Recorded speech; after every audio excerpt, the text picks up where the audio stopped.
Hello दोस्तों, मेरा नाम अनुज गोयल है गेट माई यूनिवर्सिटी से। आज मैं आपसे एमबीबीएस अब्रॉड के बारे में कुछ इम्पॉर्टेंट एस्पेक्ट्स और पॉइंट्स को डिस्कस करना चाहता हूँ। जनरली एमबीबीएस अब्रॉड को एक काफ़ी अट्रैक्टिव ऑप्शन के रूप में देखा जाता है। काफ़ी कम कॉस्ट है, इंटरनेशनल एक्सपोजर है, अच्छी यूनिवर्सिटीज़ हैं, गवर्नमेंट यूनिवर्सिटीज़ हैं, इस तरह का आपको जनरली सुनने को मिलता है। बट बहुत से ऐसे सवाल हैं, ये डिसीजन तो बहुत आसान है, ठीक है, आपने किसी को कंसल्ट किया, ले लिया, बट उससे पहले बहुत से ऐसे सवाल हैं जो आपको अपने आप से करने बहुत इंपॉर्टेंट है। अगर आप उन सवालों का जवाब नहीं खोजेंगे तो कहीं ना कहीं गैप आएगा, इन्फॉर्मेशन में गैप आएगा, आपके एस्पिरेशन में गैप आएगा और कहीं ना कहीं आप एक फ्रस्ट्रेशन फील करेंगे। देखिए क्या है ना, दो चीज़ें हैं, मैं किन चीज़ों का ध्यान रखूं अब्रॉड जाने टाइम, और सबसे पहले उससे पहले एक सवाल आता है कि क्या मुझे डॉक्टर ही बनना है या दूसरे भी ऑप्शंस अवेलेबल हैं। ये बहुत बेसिक सवाल है जिस पे जनरली हम लोग इंट्रोस्पेक्शन नहीं करते। हम लोग एक फॉल्स ईगो में एक होता है, पेरेंटल एक्सपिरेशंस होती हैं, अट्रैक्शन होता है, डॉक्टर बनने का एक फॉल्स ईगो बोलूँगा मैं। कहीं ना कहीं आपको अपने पोटेंशियल को एनालाइज करना बहुत ज़रूरी है। सबसे पहले देखिए आप लोग कि देखिए मेडिसिन की जो लाइन है वो बहुत लॉन्ग टर्म लाइन है। 10 साल आपको हार्डकोर पढ़ना ही पढ़ना है। आपको 6 साल एमबीबीएस हो गया, फिर इंटर्नशिप हो गया, फिर पीजी प्रोग्राम हो गया। मान के चलिए आपकी जर्नी छोटी नहीं है। 10 साल वही आदमी पढ़ सकता है जिसको रियली पैशनेट हो। देखिए यहाँ दो चीज़ समझने की है। आप एमबीबीएस करना क्यों चाहते हैं? आप एमबीबीएस इसलिए करना चाहते हैं मेडिसिन की पढ़ाई क्योंकि आपको शायद अपने कोई रिलेटिव या अपने कोई नेबर या कोई अपने जानकार अट्रैक्टिव, मतलब उनकी प्रोफेशन अट्रैक्टिव लगती है, आपको पैसा दिखता है, शोहरत दिखती है, नाम दिखता है, या कहीं ना कहीं आपके, ये बहुत इंपॉर्टेंट पॉइंट है, कहीं ना कहीं आपके दिल में एक कोर हार्ट में है कि मेरा सर्विस मोटिव होना चाहिए, मुझे सोसाइटी के लिए सर्व करना चाहिए। देखिए यही इंपॉर्टेंट पॉइंट है, सबसे बेसिक न्यूक्लियस यही है। अगर आप सर्विस मोटिव के साथ लेके चलेंगे और तो आप उतना पैशन को उतने लॉन्ग टर्म तक ड्राइव कर पाएंगे। अगर आप ग्लैमर क्वेश्चन से अट्रैक्ट होकर सोच रहे हैं कि मैं एमबीबीएस कर लेता हूँ, राइट, तो आप कहीं ना कहीं अपने साथ भी मिसजज करेंगे, अपने पोटेंशियल को इवैल्यूएट नहीं कर पाएंगे, टिल्ट करेंगे और आपका मोमेंटम कहीं ना कहीं लूज हो जाएगा। समझ के चलिए कंपटीशन बहुत एग्रेसिव है, बहुत एग्रेसिव कंपटीशन है। 12 लाख 16 लाख बच्चे पेपर दे रहे हैं हर साल। एग्जिट एग्जाम और कॉम्पिटिटिव होते जा रहे हैं, राइट। अभी आप लोग एफएमजी का एग्जिट एग्जाम दे रहे थे, फॉरेन मेडिकल ग्रेजुएट टेस्ट। आने वाले टाइम में 2022 में नेक्स्ट का paper national level exit test implement होने जा रहा है। और आप बिलीव मी, कोई आपको बोलता है नेक्स्ट ईजी है, बहुत आसान है, रिलेटिव है, नहीं। नेक्स्ट का पेपर और कॉम्प्रिहेंसिव होने वाला है। आपको 90% वो case based learning, clinical studies पे, प्रैक्टिकल लर्निंग पे जज करने वाला है। बहुत बहुत लंबा पेपर है आपका, 3 दिन का पेपर होगा, आप समझ के चलिए। उसमें मैं एक अलग वीडियो आपको बनाने जा रहा हूँ, बट बॉटम लाइन ये पकड़ के चलिए, इतना ईजी नहीं है, इतना रोजी नहीं है। तो पहला सवाल सबसे इंपॉर्टेंट यही है कि भाई आपको एमबीबीएस करनी है, तब अगले पे जाएंगे कि हाँ करनी है, क्या पोटेंशियल है, क्या मार्क्स हैं, 200 हैं, 300 हैं, कितना मैं आगे उस मोमेंटम और कंपटीशन को सस्टेन कर पाऊंगा। देखिए ज़रूरी नहीं कि एमबीबीएस ही है, बहुत से अदर फील्ड्स हैं जहाँ बच्चे जा सकते हैं, जब बच्चे जाते हैं, राइट। पैरामेडिक्स हैं, आप नर्सिंग बहुत अच्छा ऑप्शन होता है बच्चों के लिए, जेनेटिक्स है, बायो इन्फॉर्मेटिक्स एक बहुत अच्छा फील्ड है, माइक्रोबायोलॉजी है, एनवायरमेंटल साइंस है, छोटे छोटे कोर्सेज हैं। आप इनमें भी चाहें तो अपना फोकस करके बहुत अच्छा करियर बना सकते हैं। अब ज़माने गए कि आपको एक टपका चाहिए डीआर डॉक्टर का, आपके ऊपर है, आप सोचिए। हाँ, फिर भी इन सवालों के बावजूद आपको कॉन्फिडेंस है, यस आप वो पैशन कैरी करते हैं, तब हम पार्ट 2 पे आते हैं कि हाँ ठीक है, एमबीबीएस मैंने नीट का पेपर दिया है, अब मैं अब्रॉड जाने के लिए सोच रहा हूँ, तो कौन से ऐसे पॉइंट्स हैं जिनका मुझे विशेषकर ध्यान रखने की आवश्यकता है। तो सबसे पहला पॉइंट जो मैंने आपको बताया, इट शुड बी पैशन। अगर दिल से पैशन है तब आप जाइए। दूसरा सबसे इंपॉर्टेंट पॉइंट है, देखिए कोई भी डिसीजन ना प्रेशर में मत लीजिए, नंबर 1। और कोई भी डिसीजन कैरी होके या ग्लैमर क्वेश्चन में आके मत लीजिए। काफ़ी अट्रैक्टिव आपको चीज़ें मिल रही हैं, सुनने में अच्छी लग रही हैं, सीटें ख़त्म नहीं हो रही। प्रैक्टिकली स्पीकिंग बहुत सीटें हैं, अब्रॉड में कोई सीटों की कमी नहीं है स्पेशली, राइट। कुछ एक कंट्रीज़ को छोड़ दिया जाए, राइट, जैसे चाइना में कुछ सीटें लिमिटेड रहती थी, लेकिन बाकी ओवरऑल देखिए तो आपका सितंबर अक्टूबर तक आराम से एडमिशन होते हैं, कोई भागने की ज़रूरत नहीं है। कैलकुलेटेड डिसीजन लीजिए, सबसे इंपॉर्टेंट पॉइंट, आप कैलकुलेटेड डिसीजन लीजिए, राइट। बिल्कुल भी रश नहीं करिए आप सीटों को लेकर, राइट। सबसे सेकंड इंपॉर्टेंट पॉइंट है, फैक्ट पे अपनी बेसिस करिए। रिसर्च आपकी फैक्ट बेस्ड होनी चाहिए। ऐसा नहीं कि मैंने बोल दिया ये कॉलेज अच्छा है, ये कंट्री अच्छी है, भाई क्यों, आपको सवाल पूछना पड़ेगा, भाई क्यों, वो क्यों जब ही आएगा जब आप रिसर्च करेंगे।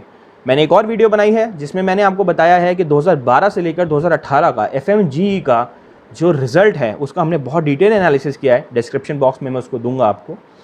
और उसमें वो है जो आपको एक्चुअल बता रहा है कि भाई इन कंट्रीज़ में इतने इतने बच्चे अपीयर किए थे, इतने इतने बच्चे पास किए थे, कॉलेज वाइज इतने इतने बच्चे पास किए थे, तब आप कुछ फैक्चुअल बेस्ड बात करेंगे। आप इंटरनेट पर रैंकिंग देखते हैं, आप इंटरनेट पर आर्टिकल्स पढ़ते हैं, बहुत मैटर नहीं करते, वो सब वर्चुअल चीज़ें हैं।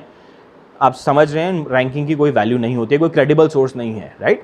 हाँ, लेकिन जो FMG का पेपर है, जो MCA एग्जिट का पेपर है, वो बहुत क्रेडिबल चीज़ है जो आपको फाइनल रिजल्ट दिखाता है कि भाई ये आउटपुट निकला है यूनिवर्सिटी से पढ़ के। तो मेरे ख्याल से जो सबसे पहला बेसिस पॉइंट होना चाहिए आपका वो ये होना चाहिए कि कौन सी यूनिवर्सिटी का FMG पासिंग रेशो कितना आपका है, राइट। देखिए, बॉटम लाइन एक ही है, अब जो चीज़ें इवॉल्व हो रही हैं वो क्रैमिंग बेस्ड नहीं होंगी, वो याद करने भर से काम नहीं चलेगा कि आपने पढ़ लिए सब्जेक्ट्स और आप उनको रिप्रोड्यूस कर देंगे एग्जाम में। एप्लीकेशन जो होगी वो सारी एप्लीकेशन बेस्ड होगी, जो नया सिस्टम आ रहा है वो प्योरली एप्लीकेशन बेस्ड होगा, और वो आपकी एक्सपीरियंशियल लर्निंग और आपकी क्लिनिकल। तो क्लिनिकल पे जब मैं पॉइंट आता हूँ तो एक सबसे इम्पॉर्टेंट पॉइंट है, कॉलेजेस का सिलेक्शन इस बेसिस पे करिए कि वहाँ पे क्लिनिकल स्टडीज़, क्लिनिकल रोटेशन जो मेन पार्ट है आपका, ऑब्वियसली प्री क्लिनिकल के बाद जो क्लिनिकल, वो कितना स्ट्रॉन्ग है, आपको किस लेवल की प्रैक्टिकल ट्रेनिंग मिल रही है, क्लिनिकल रोटेशन किस लेवल का मिल रहा है, कितनी ड्यूरेशन मिल रही है उसके अंदर, पेशेंट इंटरेक्शन रेशो कितना है आपका, कितना पेशेंट फ्लो है, ये भी बहुत इंपॉर्टेंट होता है यहाँ पे जब हम कंट्री डिसाइड करते हैं कि किस कंट्री में हम एक्सपेक्ट करते हैं कि वहाँ पे आपको पेशेंट इनफ्लो मिल रहा है या नहीं मिल रहा है, राइट। क्या आपको कैडेवर्स पे प्रैक्टिस कराई जा रही है, क्या ये आपके एनाटॉमी का पार्ट है, राइट, या आपको डमीज पे प्रैक्टिस कराई जा रही है जो आपको ऑब्वियसली क्लिनिकल साइंस में या क्लिनिकल पार्ट में आपको इम्पैक्ट करेगा। तो बहुत इंपॉर्टेंट पॉइंट है जो आपको ध्यान रखना है कि आपकी पैरासाइकोलॉजी जो है वो आपको जज करनी है हर पेशेंट की, तभी आप उसको रिप्रोड्यूस कर सकते हैं। अगला पॉइंट हम डिस्कस करते हैं जो इसमें इंपॉर्टेंट पॉइंट आता है कि कंट्री सिलेक्शन से पहले आप ये एक बेसिक लॉजिकल सवाल समझिए। आप ऑब्वियसली इंडिया से दूसरी कंट्री जा रहे हैं तो obviously you will try to move from one country to a better proposition. आप ऐसी कंट्री में जाइए जिसका GDP बेटर है हमारी कंट्री से, जिसका इकोनॉमिक स्ट्रक्चर बेटर है, जिसका ओवरऑल हेल्थ केयर सिस्टम अच्छा है, एजुकेशन इंफ्रास्ट्रक्चर अच्छा है, राइट। ऑब्वियसली काफ़ी बच्चे ऐसे होते हैं जो बजट जिनके दिमाग में सिर्फ बजट का ही क्वेश्चन होता है या कहीं ना कहीं वो मिसगाइड हो जाते हैं, वो गलत डिसीजन ले लेते हैं, वो सस्ते के चक्कर में ऐसी कंट्रीज़ में चले जाते हैं जिनका ऑब्वियसली इकोनॉमिक इंफ्रास्ट्रक्चर कुछ है ही नहीं। आप क्या लर्निंग करोगे वहाँ पे? वहाँ सिर्फ आप जाएंगे, अपने 5 साल यूज़ करके आ जाएंगे, जो भी आपके पैसे खर्च होंगे 15 लाख 16 लाख जो भी है वो खर्च भी हो जाएंगे वहाँ पे, लेकिन आउटपुट नहीं मिलेगा आपको, आपकी एक्सपीरियंशियल लर्निंग नहीं होगी। और पैसे से ज़्यादा आपके 6 साल इंपॉर्टेंट है यहाँ पे। तो प्लीज़ मेरा इसमें बहुत बेसिक अनुरोध है आपसे, हमेशा क्वालिटी को कंसिडर करिए। सिर्फ और सिर्फ बजट को जहाँ आप कंसिडर करेंगे आपको गलत डिसीजन में आप जाएंगे। आप बाइलिंगुअल चूज़ कर लेंगे, आप ऑब्वियसली ऐसी जगह चले जाएंगे जहाँ पे आपको क्लाइमेटिक कंडीशन सस्टेन नहीं कर पाएंगी। अच्छी बुरी यूनिवर्सिटीज़ हर जगह, जैसे इंडिया में कम अच्छी ज़्यादा अच्छी A, B+ है, ऐसे हर जगह पे अवेलेबल है। तो प्लीज़ कंट्री सिलेक्शन बहुत इंपॉर्टेंट है, ऐसी कंट्री में जाइए। ऑब्वियसली जैसे मैं आपको कैडेवर्स का भी बोल रहा था कि जहाँ पे आपका प्रैक्टिकल एक्सपीरियंस अच्छा हो, जहाँ लोग आपको एक्सेप्ट करें, जहाँ कंट्री आपको एक्सेप्ट करे और आपको पेशेंट इंटरेक्शन करने का मौका दिया जाए, राइट। कहीं रेसिज्म ना हो, कहीं कोई गैप ना आए आपके लोगों के बीच में, राइट। एक और बहुत इंपॉर्टेंट पॉइंट आता है फिर उसके बाद, ड्यूरेशन ऑफ स्टडी, राइट। देखिए, आपका अगर आप एनालिसिस करें इस चीज़ को, इंडिया में आप अब जो नेक्स्ट का सिस्टम है 4.5 साल में आपकी MBBS की बेसिक पढ़ाई होगी, उसके बाद आपका नेक्स्ट का पेपर होगा, फिर Prof 3 के बाद आपका नेक्स्ट का पेपर कंडक्ट किया जाएगा, राइट। जो बच्चे बाहर से आते हैं उनको 6 साल की ड्यूरेशन के साथ आते हैं, राइट। अब 6 साल की ड्यूरेशन के बाद फिर वो यहाँ पे आएंगे, 1 साल का अपना नेक्स्ट का पेपर क्लियर करेंगे। टचवुड अगर वो क्लियर करेगा, कंपटीशन टफ होने वाला है, लेकिन फिर भी आप गैप मान के चलिए 50-50 हो सकता है कर भी जाए, हो सकता है ना भी कर पाएँ। तो 1 साल का आप यहाँ पे एक बोनस लेके चलिए अपने साथ, 1 साल का मार्जिन लेके चलिए। आप कर भी गए, फिर 1 साल का आपको इंटर्नशिप करनी पड़ेगी, फिर उसके बाद आप जो स्कोर होगा वो वैलिड होगा, PG प्रोग्राम के लिए जाएंगे, राइट। तो मेरा पॉइंट यही है कि इस ड्यूरेशन को आप कंसिडर करके चलिए। ओवरऑल आप ये मत सोचिए कि भाई मैं 6 साल ये हो गया और 3 साल ये हो गया। आप हमेशा 2-3 साल का एक एक्स्ट्रा मार्जिन लेके चलिए टुवर्ड्स अ स्टडी, क्योंकि जब आप मार्जिन लेके चलेंगे, यूक्रेन में हुआ है, बच्चे क्रॉक 2 में फेल हो जाते हैं, आपको पता होगा, यूक्रेन में, नहीं पता तो वो भी आप रेफर करिए हमारी वीडियोस को कि क्रॉक 1 और क्रॉक 2 कितना इंपॉर्टेंट होता है, जो जनरली लोगों को नहीं बताया जाता, वहाँ जाके बच्चों को पता चलता है। क्रॉक 2 में फेल हो जाते हैं और उसके बाद फिर 1 साल 2 साल वहाँ लगे रहते हैं या 1 साल लग जाता है एक्स्ट्रा, और फिर यहाँ पे आते हैं और फिर इंटर्नशिप के लिए लगते हैं, तो ड्यूरेशन आपकी स्ट्रेच हो रही है।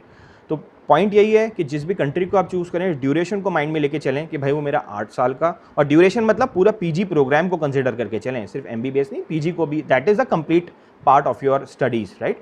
तो वो आप पूरा ड्यूरेशन को कंसिडर करके चलें, राइट। बहुत से अनएक्सप्लोर्ड क्वेश्चंस होते हैं जो जनरली इंपॉर्टेंट होते हैं, जिन पे आप ध्यान नहीं देते।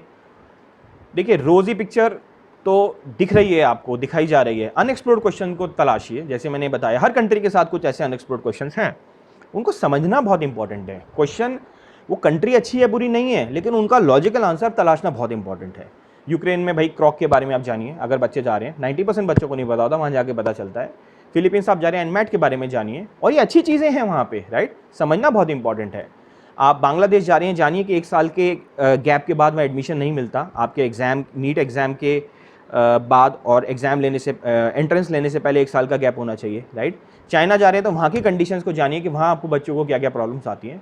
तो rather than focusing upon the good parts, try to have a equal visualisation on the challenges part, कि कहाँ पे क्या चैलेंजेस हैं, सो दैट आप मेंटली इक्विप्ड हो उन चीज़ों को जज करने के लिए। अगला पॉइंट आता है करिकुलम। एमसीआई ने करिकुलम डिफाइन किया हुआ है, एफएमजी ग्रेजुएट्स के लिए भी करिकुलम डिफाइन किया हुआ है, राइट। फॉरेन ग्रेजुएट्स के लिए करिकुलम को इक्विवेलेंट करने की कोशिश करिए, step by step, subject by subject study करिए कि आपको कौन से सब्जेक्ट इंडिया के करिकुलम में पढ़ाए जा रहे हैं, कौन से सब्जेक्ट्स आपको आपकी रेस्पेक्टिव कंट्री में पढ़ाए जा रहे हैं, उनको मैचअप करिए, गैप आइडेंटिफाई करिए, और ईयर वाइज भी उसकी मैट्रिक्स बनाने की कोशिश करिए। ये भी बहुत इंपॉर्टेंट है कि आपके करिकुलम में क्या क्या गैप्स हैं और उनको आप कैसे भरने का प्रयास कर रहे हैं। एक ना होलिस्टिक डिसीजन लीजिए। इंपॉर्टेंट ये नहीं है कि आप एडमिशन की काउंसलिंग ले रहे हैं, इंपॉर्टेंट ये पहले करियर की काउंसलिंग लीजिए कि करियर काउंसलिंग में आपके लिए क्या सही है, क्या ऑप्शन लेना चाहिए, मेडिसिन लाइन के क्या चैलेंजेस हैं, क्या स्कोर है आपका, आप स्टैंड का कर रहे हैं और उस स्कोर पे कितना जस्टिफाइड है बाहर जाना और उस लेवल की कंपटीशन को सस्टेन करना, राइट। एक और चीज़, जब आप अपनी बजट की प्लानिंग करते हैं तो बहुत से एक्स्ट्रा एस्पेक्ट्स को आप कवर करके चलिए, क्योंकि जनरली वो नहीं करते, तो बच्चे कहीं ना कहीं फिर वो एक्स्ट्रा फील करते हैं। भाई अगर आप 6 साल जा रहे हैं तो आप 4 बार इंडिया आएंगे, 4 बार जाएंगे, अपनी पॉकेट मनी को कैलकुलेट करके चलिए। ऐसे 10 तरह के एक्सपेंसेस हैं जो आपको टेंजिबलाइज करनी चाहिए, एक एक्सेल शीट पे बनाने चाहिए, क्योंकि जब आप बजट बना रहे हैं नॉर्मली तो आपको लग रहा है कि भाई फीस और हॉस्टल के साथ मेरा 25 लाख बन रहा है, बट जब आप ये सारे एक्सपेंसेस जोड़ेंगे, मल्टीपल एक्सपेंसेस जोड़ेंगे, तो आपका 5-7 लाख 8 लाख का बजट और बढ़ेगा। तो कहीं ना कहीं पता तो नहीं चल रहा, लेकिन आपका 6-7 लाख रुपए बढ़ रहा है वहाँ पे। तो अगर आप क्लैरिटी के साथ करेंगे तो आप बहुत कॉन्फिडेंट होंगे, आप कभी पैनिक मोड में नहीं आएंगे और आप जस्टिस कर पाएंगे अपनी एजुकेशन के साथ। तो दोस्तों, यही सारे इंपॉर्टेंट पॉइंट्स हैं जो मैं आपसे डिस्कस करना चाह रहा था, राइट, जो कि बहुत इंपॉर्टेंट हैं आपके लिए। अगर आप अब्रॉड जाने के लिए सोच रहे हैं तो इन बेसिक सवालों का आप जवाब ढूंढिए। तो इन्हीं बातों के साथ आप ध्यान रखिए, थोड़ा फोकस करिए और चीज़ों को बहुत इजी मत लीजिए, लेकिन रिलैक्स रहिए। एंड आई एम श्योर आपको ज़रूरत पड़े तो आप गाइडेंस लीजिए, एक होलिस्टिक गाइडेंस लीजिए। This will really help you out. Thank you.